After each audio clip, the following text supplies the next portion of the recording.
Hello mọi người, hôm nay mọi người sẽ cùng mình vệ sinh lại chiếc bàn phím cơ đấy nhá. Đây là sau khi mình đã vệ sinh xong. Wow, cùng làm mới chiếc bàn phím của mình nào. Cùng xem video nhá.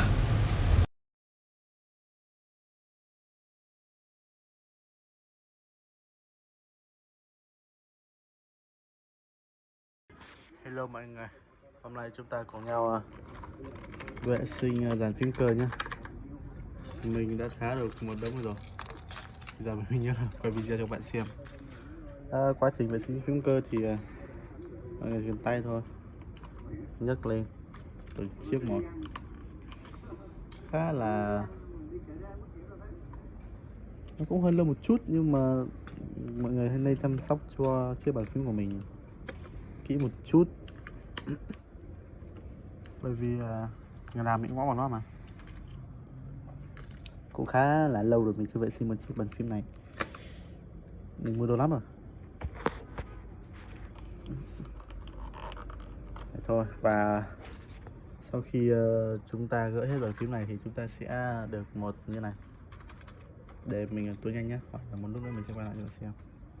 Wow, sau khi gỡ hết phím thì trông nó khá là bẩn nha, rất là dơ, mặc dù là bàn phím của mình nhưng mà cái này thì qua lâu ngày không sử dụng mà mấy khe này người lau trên thì không thấy hết ở đâu. Wow, trông nó bẩn kinh khủng luôn đấy mọi người ạ.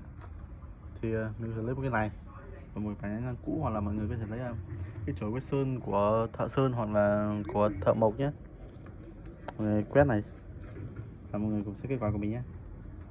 Wow, sau một hồi vệ sinh thì nó đã khá đẹp, gần với như mới nhé. Chỗ này tí mình sẽ lấy rẻ mình lau vào, và giờ mình sẽ đi cho này vào và rửa nhé. Mình tìm được một cái rửa bát. Bây giờ rửa rau mình sẽ bước vào đây.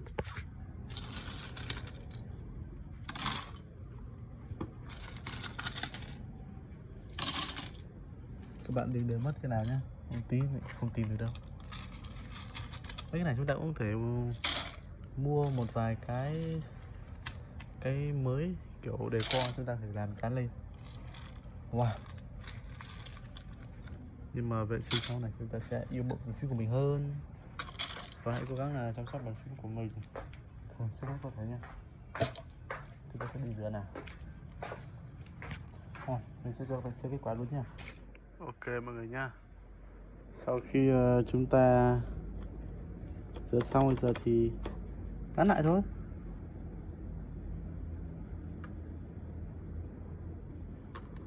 Mọi người nếu không nhớ thì có thể bật máy tính lên để xem nhé. Tất nhiên là phải lau đi, nhưng mà mình là một con người cũng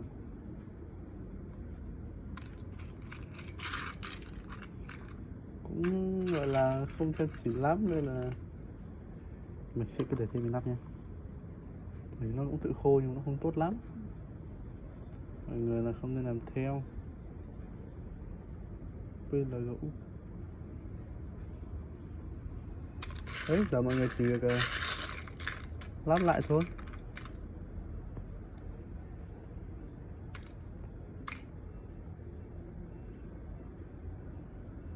Đấy, mọi người đợi mình lắp xong mình sẽ ấy nha.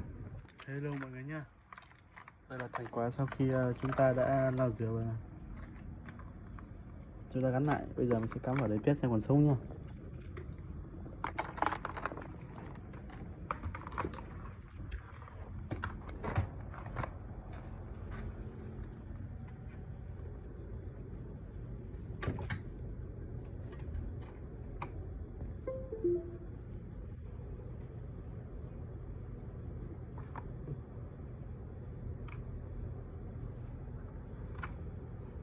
Wow,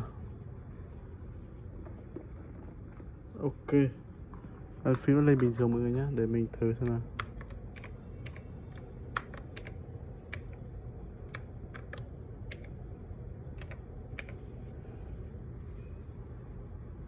Ok, bàn phím sáng rất tốt. Chúng ta sẽ test trên màn hình nào.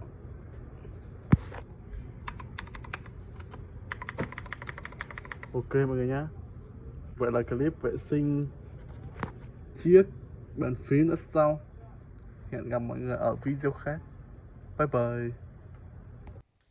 Hi, các bạn nhớ subscribe cho mình nhé. Hẹn gặp lại.